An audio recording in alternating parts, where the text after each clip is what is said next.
Doctor Shashank, आप लोग इस समय दिन रात जीवन रक्षा के काम में लगे हुए हैं। सबसे पहले तो मैं चाहूंगा कि आप सेकंड वेव के बारे में लोगों को बताएं। मेडिकली ये कैसे अलग है और क्या-क्या सावधानी जरूरी है। धन्यवाद सर। ये जो दूसरी बाढ़ आई है ये तेजी से आई है, तो जितनी पहली बाढ़ थी उससे ये वायरस ज़्यादा तेज चल रहा है। लेकिन अच्छी बात यह है कि उससे ज़्यादा रफ्तार से रिकवरी भी है और मृत्यु दर काफ़ी कम है। इसमें 2-3 फर्क है। पहली तो ये युवाओं में और बच्चों में भी थोड़ा दिखाई दे रहा है। उसके जो लक्षण हैं, पहले जैसे लक्षण थे, सांस चढ़ना, सूखा खांसी आना, बुखार आना, ये तो सब है ही। और उसके साथ थोड़ा गंध जाना, स्वाद चला जाना, ये भी है।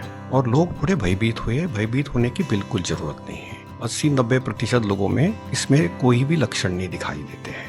ये म्यूटेशन जो बोलते हैं, घबराने की बात नहीं है। ये म्यूटेशन होते रहते हैं। जैसे हम कपड़े बदलते हैं वैसे वायरस भी अपना रंग बदल रहा है, और इसलिए बिल्कुल डरने की बात नहीं है। और ये वेव को हम पाल कर देंगे। वेव आती जाती है और ये वायरस आते जाते रहता है। तो यही अलग अलग लक्षण हैं और मेडिकली हमको सतर्क रहना चाहिए। एक 14 से 21 दिन का ये कोविड का टाइम टेबल है। इसमें वैद्यकीय सलाह लेना चाहिए। डॉक्टर शशांक, मेरे लिए भी आपने जो एनालिसिस बताया बड़ा इंटरेस्टिंग है। मुझे कई चिट्ठियां मिली हैं जिसमें ट्रीटमेंट के बारे में भी लोगों की बहुत सी आशंका है। कुछ दवाओं की मांग बहुत ज़्यादा है। इसलिए मैं चाहता हूं कि कोविड के ट्रीटमेंट के बारे में भी आप लोगों को जरूर बताएं।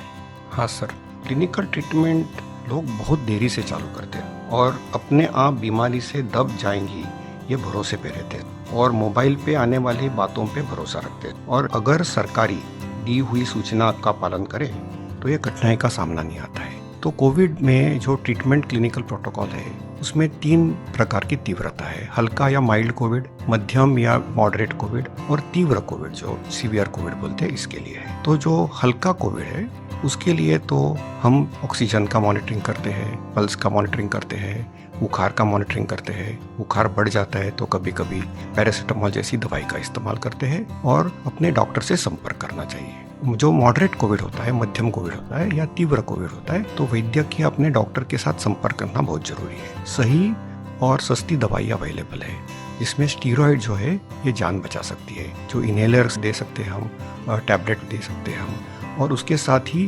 प्राणवायु जो ऑक्सीजन है वो देना पड़ता है। और इसके लिए छोटे छोटे इलाज है। लेकिन अक्सर क्या हो रहा है कि एक नई एक्सपेरिमेंटल दवाई है जिसका नाम है रेमडेसिविर। ये दवाई से एक चीज जरूर होती है कि अस्पताल में 2-3 दिन कम रहना पड़ता है और क्लिनिकल रिकवरी में थोड़ी सी उसकी एड होती है। ये भी दवाई कम काम करती है जब पहले 9-10 दिन में दी जाती है और ये 5 ही दिन लेनी पड़ती है। तो ये लोग जो दौड़ रहे हैं रेमडेसिविर के पीछे, ये बिल्कुल दौड़ना नहीं चाहिए। ये दवाई की थोड़ा काम है जिनको ऑक्सीजन लगता है, प्राणवायु ऑक्सीजन लगता है, जो अस्पताल में भर्ती होते हैं और डॉक्टर जब बताते तभी लेना चाहिए। तो ये बहुत जरूरी है सब लोगों को समझना।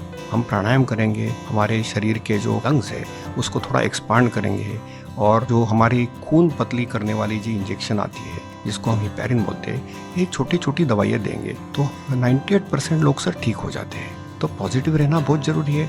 ट्रीटमेंट प्रोटोकॉल वैद्यकीय सलाह से लेना बहुत ज़रूरी है। और ये जो महंगी दवाई है उसके पीछे दौड़ने की कोई ज़रूरत नहीं है सर। अपने पास अच्छे इलाज चालू है, प्राणवायु ऑक्सीजन है, वेंटिलेटर की भी सुविधा है, सब कुछ है सर। और कभी कभी ये दवाई यदि मिल जाती है तो योग्य लोगों में ही देनी चाहिए। तो इसके लिए बहुत भ्रम पैदा हुआ है और इसलिए ये स्पष्टीकरण देना चाहता हूँ सर कि अपने पास वर्ल्ड की सबसे बेस्ट ट्रीटमेंट अवेलेबल है। आप देखेंगे कि भारत में सबसे अच्छा रिकवरी रेट है।